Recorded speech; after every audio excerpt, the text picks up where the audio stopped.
안녕하세요. 돈의 흐름을 읽어 세상을 이해하는 채널, 여러분의 금융 멘토입니다. 역사상 모든 제국은, 모든 정부는 맹세합니다. 우리 돈은 안전하다고, 우리의 약속은 영원할 거라고 말이죠. 그리고 매번 역사는 그들이 틀렸다는 것을 증명했습니다. 이런 달콤한 환상 뒤에 숨은 진짜 돈의 법칙을 꿰뚫어 볼지에 그 부의 축복을 원하신다면 지금 바로 구독 버튼부터 누르고 시작하시죠. 여러분의 통찰력에 하는 첫 번째 투자가 될 겁니다. 오늘 이야기는 바로 그 투자의 가치를 증명해 줄 겁니다. 고대 로마부터 프랑스, 남북전쟁 시대의 미국 남부연합, 그리고 오늘날의 레바논까지 사람들은 어느 날 아침 눈을 떠보니 평생 모은 저축이 휴지 조각이 되고 월급은 의미를 잃고 견고하다고 믿었던 시스템에 의해 미래를 도둑맞았다는 사실을 깨달았습니다. 붕괴는 드문 일이 아닙니다. 붕괴는 역사 속에서 반복되는 법칙입니다. 진짜 질문은 금융 시스템이 과연 실패할까?가 아닙니다. 금융 시스템이 실패할 때 당신은 어떻게 스스로를 보호할 것인가? 입니다. 영원할 것이라는 환상. 이것이 바로 가장 위험한 금융적 실수입니다. 우리는 은행 잔고를 보고 국가의 화폐를 보며 그것이 단단한 기반함이라고 착각합니다. 하지만 돈은 기반함이 아닙니다. 돈은 신뢰이며 신뢰는 하룻밤 사이에 연기처럼 사라질 수 있습니다. 역사가 그토록 잔인하고 동시에 그토록 유용한 이유가 바로 여기에 있습니다. 모든 붕괴는 그 뒤에 교훈과 패턴, 그리고 경고의 흔적을 남깁니다. 무엇이 진정으로 불을 지켜주고 무엇이 먼지처럼 증발해 버리는지에 대한 경고 말이죠. 그리고 여러분이 주에 깊게 귀를 기울인다면 이 재앙에서 살아남은 사람들은 시스템을 가장 굳게 믿었던 사람들이 아니라 가장 먼저 의심했던 사람들이었다는 것을 알게 될 겁니다. 비잔티움 제국을 예로 들어보죠. 서로마가 멸망한 후에도 1000년을 버텨낸 동로마 제국으로 기억되는 나라입니다. 그 경제의 심장에는 솔리두스라는 금화가 있었습니다. 이 금화는 어찌나 신뢰도가 높았던지 유럽, 중동, 아시아 전역의 상인들이 아무런 의심 없이 거래에 사용했습니다. 수세기 동안 이 금화는 중세시대의 기축통화, 오늘날의 달러와 같은 역할을 했습니다. 하지만 여기서 우리 채널의 애청자분들이라면 무릎을 탁 칠 만한 부분이 나옵니다. 그들은 이미 로마 제국이 은화, 데나리우스의 순도를 계속 낮추다가 결국 은박지를 씌운 주석 덩어리로 전락시켜 자멸했던 재앙적인 역사를 배웠어야 마땅합니다. 저희가 예전 영상에서 다뤘던 이야기죠. 하지만 아니었습니다. 수백 년이 지나 비잔티움 제국은 똑같은 실수를 금으로 저질렀습니다. 그들은 금화의 순도를 깎아내고 더 얇게 펴고 값싼 합금을 섞기 시작했습니다. 처음에는 아무도 눈치채지 못했죠. 마치 요즘 과자 봉지 속 질소 함량이 늘어나는 것처럼요. 하지만 결국 신뢰에 금이 가기 시작했습니다. 지중해 무역을 지탱하던 그 금화는 그저 또 하나의 정치적 허구가 되어버렸습니다. 화폐 가치의 인위적인 하락은 신용도를 파괴했고 비잔티움 경제는 한때 누렸던 안정을 완전히 잃어버렸습니다. 그렇다면 무엇이 살아남았을까요? 종이 약속도 정부의 포고령도 아니었습니다. 제국의 손이 닿지 않는 곳에 진짜 금이나 토지를 조용히 비축해 두었던 상인들만이 부를 보존할 수 있었습니다. 다른 모든 이들은 자신의 돈이 공기 중으로 증발하는 것을 속수무책으로 지켜봐야만 했죠. 이것이 첫 번째, 시대를 초월하는 교훈입니다.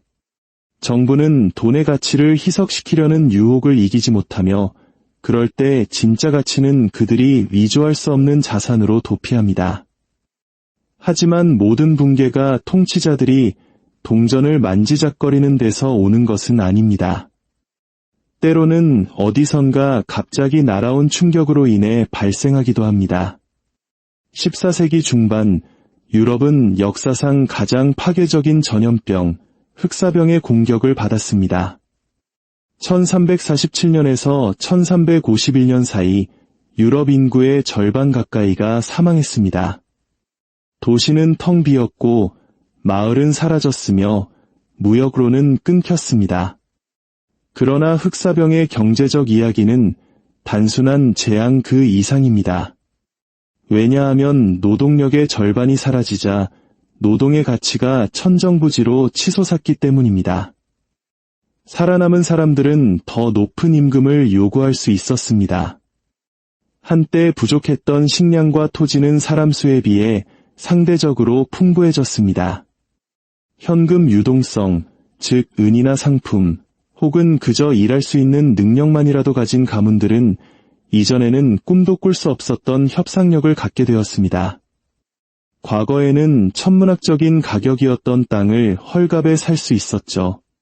집들은 버려지고 밭은 경작되지 않은 채로 남아 생존자들은 완벽한 매수자 우위 시장에 놓이게 된 겁니다. 이야기가 불편하게 익숙하게 들린다면 그게 맞습니다. 우리는 코로나19 팬데믹 동안 이와 비슷한 현대판 버전을 목격했습니다. 공급망은 붕괴되었고 정부는 시스템이 멈추는 것을 막기 위해 수조 달러를 찍어냈으며 그 결과 불평등의 파도가 세상을 휩쓸었습니다. 유동성을 가진 사람들은 자산을 사들였고 하루 벌어 하루 사는 사람들은 뒤처졌습니다. 바로 한국 사회를 강타했던 K자 회복 현상입니다. 부동산 가격은 폭등하고 주식시장은 거의 즉시 회복되었지만 수많은 서민들은 월세를 감당하기 위해 발버둥 쳐야 했습니다. 역사의 운율은 명확합니다. 팬데믹은 부를 재분배합니다. 언제나 그래왔습니다. 흑사병의 생존자들은 희소성을 이용해 사회적 사다리를 올라갔습니다. 유동성을 가진 코로나 시대의 생존자들은 다른 사람들이 더 이상 버틸 수 없어 내놓은 부동산, 주식, 사업체를 헐값에 주어 담았습니다. 교훈은 결코 위로가 되지 않지만 명백한 진실입니다. 위기는 준비금이 있는 자에게는 보상을, 없는 자에게는 벌을 내립니다. 팬데믹이 얼마나 빠른 충격으로 경제를 뒤집을 수 있는지 보여준다면 르네상스 시대 피렌체의 은행 붕괴는 우리에게 또 다른 중요한 사실을 알려줍니다. 바로 대마불사, 즉 너무 커서 망할 수 없을 것 같은 기관들도 도미노처럼 쓰러질 수 있다는 것입니다. 1340년대 피렌체는 유럽의 금융수도였고 바르디 가문과 페루치 가문과 같은 강력한 은행 가문들의 본거지였습니다. 이 은행들은 여러 왕들에게 막대한 돈을 빌려주었는데 가장 치명적이었던 것은 영국왕 에드워드 3세였습니다. 그는 프랑스와의 전쟁 비용을 감당하기 위해 빌린 엄청난 대출금을 갚지 않고 채무 불이행을 선언했습니다. 에드워드 3세가 돈을 갚지 않자 은행들은 무너졌습니다. 예금자들은 파산했고 무역은 얼어붙었습니다. 한때 부유하고 강력했던 피렌체는 혼란에 빠졌습니다. 도시의 위대한 은행 가문들을 믿었던 평범한 시민들은 규모가 안전을 보장하지 않으며 명성이 보호막이 되어주지 않는다는 사실을 뼈저리게 깨달았습니다.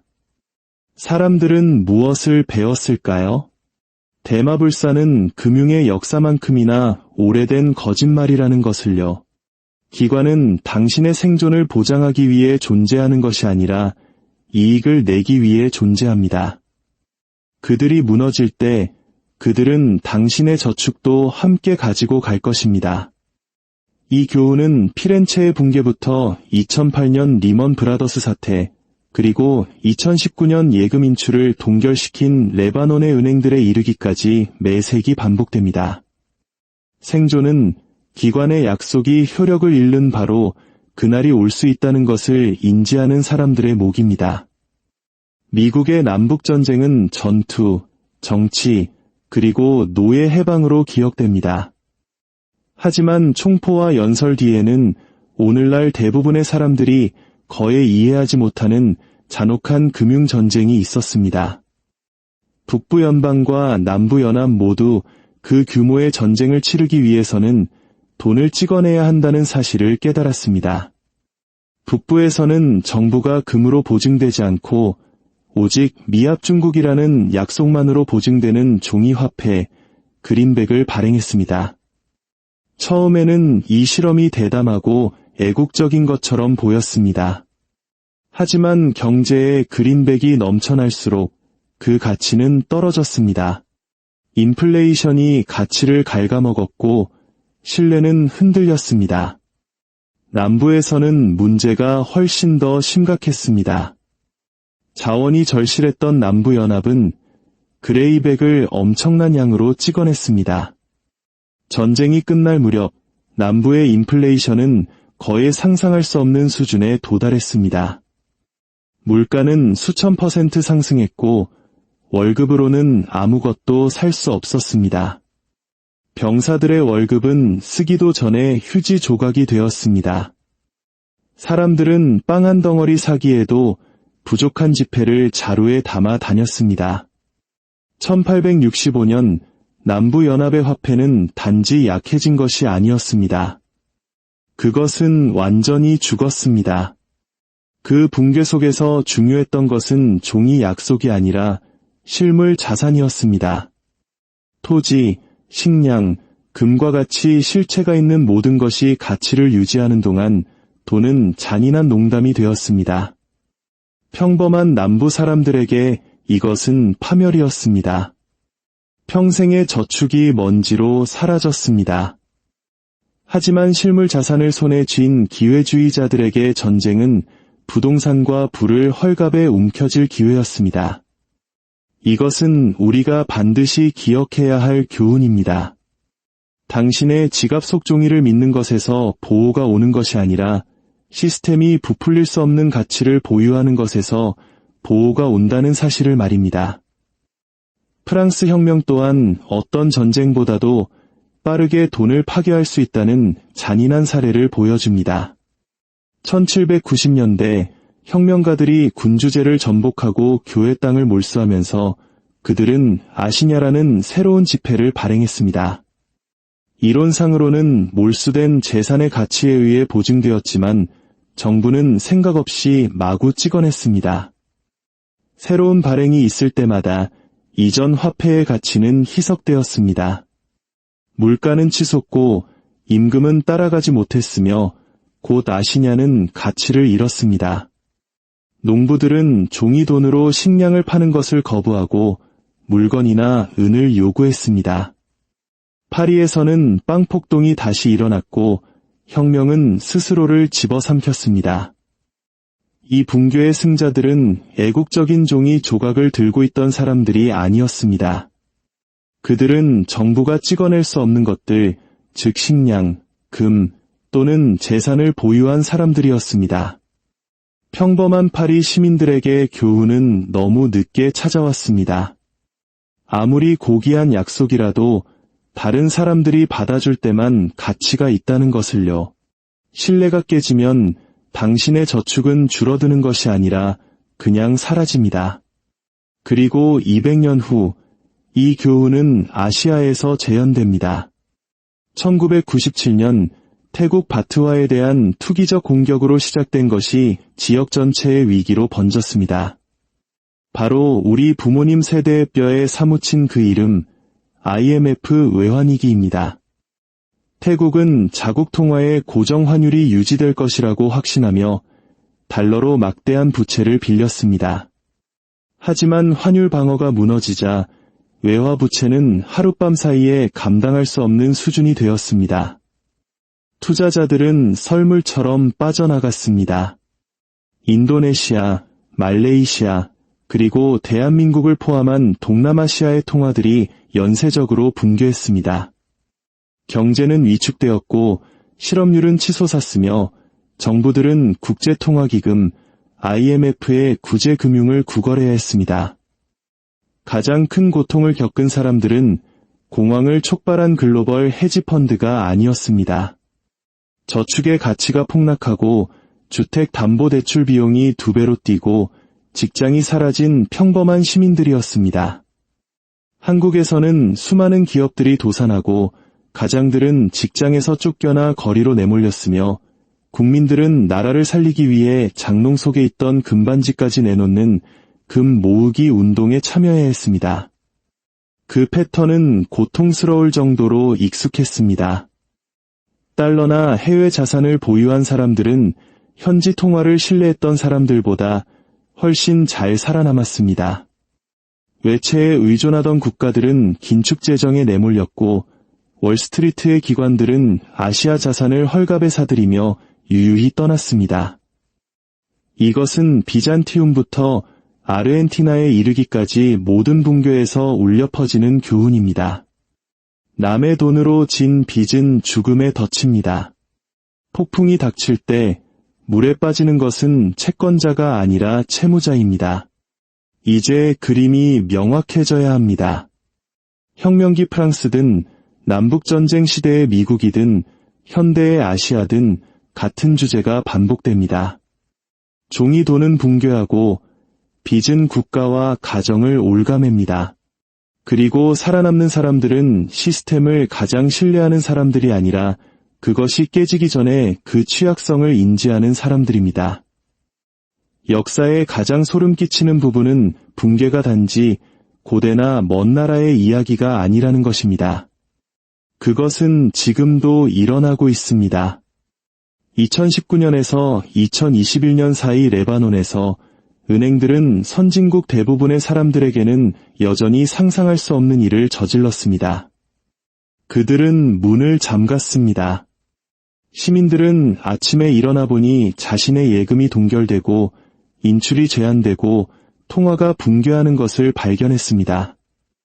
레바논 파운드는 가치의 90% 이상을 잃었습니다.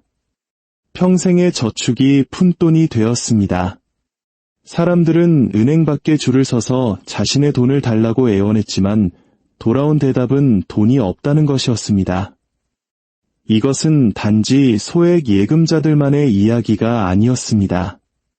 중산층 가족, 은퇴자, 의사, 엔지니어 등 시스템을 신뢰했던 모든 사람들이 쓸려 나갔습니다. 교훈은 잔인하고 명확했습니다. 은행에 있는 당신의 돈은 보물 상자가 아닙니다. 그것은 당신이 위기 상황에 갚지 않기로 결정할 수도 있는 기관에 빌려준 대출입니다. 살아남은 사람들은 해외로 자산을 분산시켰거나 금이나 부동산 같은 실물 자산을 보유했거나 은행 시스템 밖에 현금을 보관했던 사람들이었습니다. 다른 모든 사람들은 더대 같았습니다. 이것이 멀게 느껴진다면 그래서는 안 됩니다. 2008년 미국인들은 위기를 초래한 은행들이 구제금융을 받는 동안 자신들의 집이 압류되고 연금이 박살나는 것을 지켜봤습니다. 2023년 미국의 지방은행들은 예금자들이 신뢰를 잃자 거의 하룻밤 사이에 무너졌습니다. 대마불사의 안전은 문이 쾅 닫히는 그날까지 우리가 스스로에게 들려주는 동화일 뿐이라는 것을 모두에게 상기시켜 주었습니다. 그렇다면 모든 것이 무너질 때 어떻게 자신을 보호할 수 있을까요? 역사는 단 하나의 정답은 없다고 말합니다. 비잔티움에서는 금이었습니다. 흑사병 이후에는 버려진 땅을 살 유동성이었습니다. 피렌체에서는 대마불사 은행가를 믿지 않는 것이었습니다. 남부연합에서는 실물 상품이었습니다. 프랑스에서는 식량과 재산이었습니다. 아시아에서는 다른 나라 통화로 빚을 지지 않는 것이었습니다. 레바논에서는 은행이 문을 닫기 전에 빠져나오는 것이었습니다. 패턴은 바뀌지만 주제는 일정합니다. 생존은 종이나 기관에 대한 맹목적인 믿음에서 오는 것이 아니라 환상이 무너질 때 무엇이 진짜 가치를 지니는지 인식하는 데서 옵니다. 그리고 여기 당신을 잠에서 깨워야 할 역설이 있습니다. 붕괴는 비극인 동시에 기회라는 것입니다. 준비되지 않은 자에게는 파멸입니다. 하지만 회복 탄력성, 유동성 또는 찍어낼 수 없는 자산을 가진 사람들에게는 이전 비용의 극히 일부로 부를 얻을 수 있는 순간입니다. 흑사병 이후 농사를 지을 사람이 부족하고 땅이 너무 많았기 때문에 농노들이 지주가 되었습니다. 2008년 이후 현금을 가진 사람들은 수백만 명이 집을 잃는 동안 주택을 헐값에 사들였습니다. 역사는 보호가 단지 방어에 관한 것이 아님을 보여줍니다. 그것은 또한 압박 속에서 다른 사람들이 포기할 수밖에 없는 것을 잡을 수 있도록 자신을 포지셔닝하는 것에 관한 것입니다. 하지만 부는 단지 당신이 소유한 것에 관한 것만이 아닙니다. 그것은 또한 당신이 무엇을 할 수 있는지에 관한 것입니다. 역사의 생존자들은 단지 금이나 재산을 가진 사람들이 아니었습니다.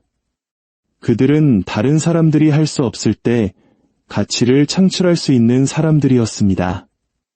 여전히 빵을 제공할 수 있는 제빵사, 도구를 수리할 수 있는 장인, 공동체를 먹여 살릴 수 있는 농부, 국경을 넘어 상품을 옮길 수 있는 상인. 이들은 붕괴에서 살아남았을 뿐만 아니라 그 속에서 부상한 사람들이었습니다. 모든 위기에서 돈은 의미를 잃지만 생산은 결코 의미를 잃지 않습니다. 사람들은 여전히 먹고, 짓고, 거래하고, 살아야 합니다. 그리고 이러한 필요를 충족시킬 수 있는 사람들은 결코 오랫동안 가난하지 않습니다. 이것이 더 깊은 차원의 보호입니다. 기관에 대한 맹목적인 믿음도 정부나 은행이 당신을 구해줄 것이라는 희망도 아닙니다. 실물 자산, 진짜 기술, 그리고 환상은 언제나 무너진다는 인식의 조합입니다. 모든 위기는 부의 이전입니다. 믿었던 다수로부터, 준비했던 소수에게로, 종이 약속으로부터, 만질 수 있는 가치로, 수동적인 저축가로부터 능동적인 생산자로 말입니다. 역사는 이 패턴을 계속해서 보여주었습니다. 따라서 질문은 모든 것이 무너질 것인가가 아닙니다. 그것은 언제나 무너집니다. 진짜 질문은 당신이 약속의 종이 조각을 들고 남겨진 다수 중 하나가 될 것인가, 아니면 진짜 무언가를 손에 쥔 소수 중 하나가 될 것인가입니다. 역사는 반복되지 않지만 역사를 무시하면 당신은 똑같이 깔려 죽을 겁니다. 오늘 이야기가 새로운 관점을 주었다면 구독을 누르십시오. 역사는 답을 알고 있습니다. 저는 당신이 어디를 봐야 할지 알려드리겠습니다.